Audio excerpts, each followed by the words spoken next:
ரீசெண்டா ஒரு வண்டி வாங்குனீங்க. ஆமா அது அவருக்கே வச்சுக்கின ஆப்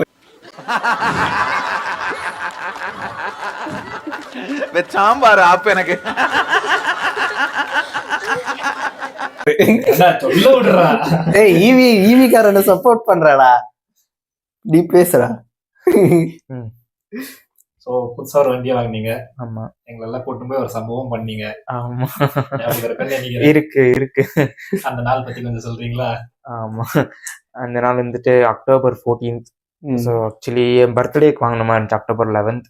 பட் ஆக்சுவலி நான் வந்துட்டு ஷோரூம்காரர்கிட்ட வந்துட்டு வண்டி எடுக்கிற இடத்துல போயிட்டு வாங்கினதுக்கோசரம் லைக் எங்கேயோ ஒரு குடோன் மாதிரி கூப்பிட்டு போனாங்க. ஸோ அதனால டைம் செலக்ட் பண்ணுறது லேட் ஆகிடுச்சு. October 14th வண்டி இருந்துச்சு.